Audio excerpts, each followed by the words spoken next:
thank you for joining us this morning.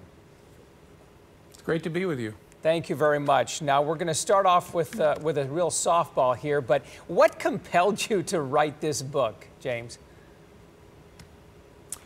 I thought that given what's going on in the country and my experience, that I could offer something useful to people, especially to young people, about what ethical leadership looks like and how hard decisions are made as a boss. And so I've told stories in this book from throughout my life, things I've screwed up, things I've done well, to try and offer that view, especially to young people, so that they can have a picture of how it should be. Interesting. Well, James, obviously the president, when he found out about this, he was quick to go on Twitter. He called you a slime ball at one point. How was your reaction to this, and of course your family as well in all of this? Honestly, I kind of shrugged, which I realized it illustrates one of our problems in the country. I bet a lot of people shrugged at that, but that's not normal. That's not okay for a president of the United States to be saying that private citizens should be jailed. And there's a danger that all of us will become numb to it and just shrug. We can't do that. We have to hold our leader to a higher standard than that. And so my personal reaction was kind of but that's a mistake. And I hope other people won't do that. They'll realize something is wrong here. So the fallout of this doesn't seem to concern you one bit, but the title of the book, A Higher Loyalty, what is it you're directly referring to? Because of Mr. Trump's insistence that you were loyal to him, you're referring to, I need to have a higher loyalty of a greater character?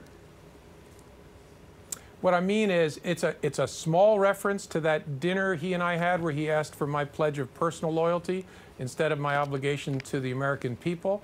But actually, it's a reference to what I've learned from great leaders throughout my career, that to lead well, you have to be focused on the values of the institution you're leading, something above the ordinary pressures of the job, the wishes of the popular people. Things have to be focused on higher values, a higher loyalty above your tribe if you're going to be effective as a leader.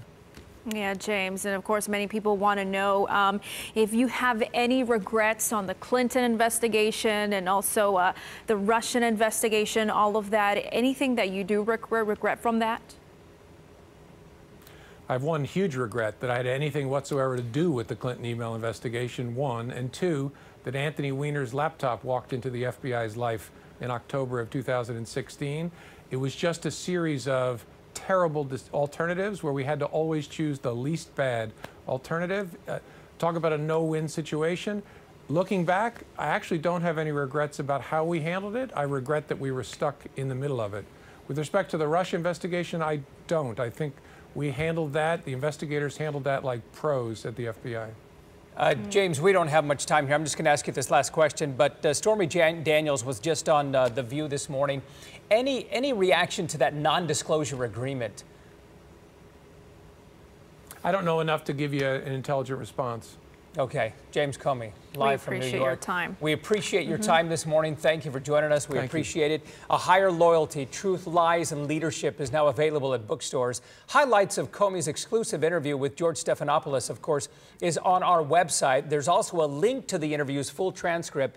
It's all at abc13.com.